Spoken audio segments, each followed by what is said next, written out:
The untrained mind.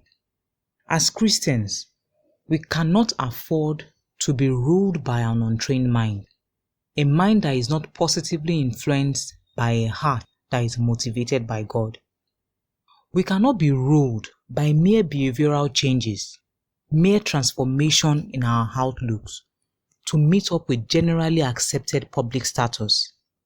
Behavioral changes attained as a result of self-deprivation will not bring much value to the believer, except when it is an expression of our obedience to the supreme will of God. To deprive self should be a response to the willing submission of the heart to God.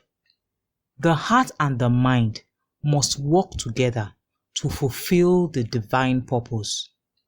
The battle for our hearts and mind is the summary of the Christian walk. If you fail in your heart, you will fail in all things. This is why we are encouraged to pay careful attention to our hearts and to do all in our power to train our mind.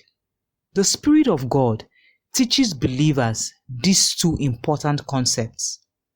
Firstly, to deny, and secondly, to follow after. The journey begins with choosing God and denying the world. To take side with God is to deny ungodliness. The Spirit of God teaches those who are in Christ Jesus to deny all ungodliness and worldly lust. It exposes the heart to a more lovable glory and the beauty of God's will. It causes their hearts to taste of God's goodness, and they are left speechless that indeed the Lord is good, having accepted the testimony of the Spirit with their hearts. They become obedient to be trained in all godliness.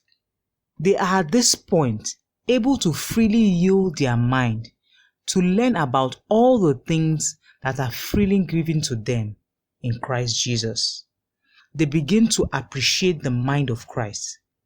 The heart that is yielded to the influence of the Spirit of God is the only heart that is submissive. The heart that is submissive is the heart that has denied ungodliness. The heart that has denied ungodliness is the heart that has the capacity to positively influence the mind in godliness. If the heart is yielded to God, the mind will experience spiritual transformation without hypocrisy.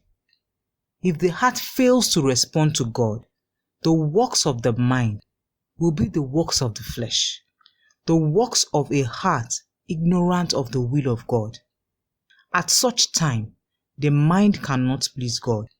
The deceitfulness of the heart is so great, so much that the mind could be permitted to imbibe the culture of godliness without the submission of the heart to God.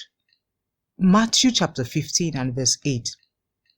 These people draweth nigh unto me with their mouth, and honoureth me with their lips, but their heart is far from me. The mind can operate in all appearance of godliness, while inwardly the heart is in complete denial of the truth. They draw near in their works. They appear to be as angels, but concerning faith, they are reprobates. The Christian must be aware of this reality and run away from it. This is a life of deceit and not of the Spirit within us. Our words and conduct must align. Our faith and our works must agree. Faith in the heart, producing good works in the mind. Inwardly, we must test all things. We must prove ourselves. Actions can be deceitful. While it is true that a person's action in some instances could be a pointer to his identity, mere action is not sufficient to affirm the truth. It requires a much deeper evaluation. The state of the heart is the true test.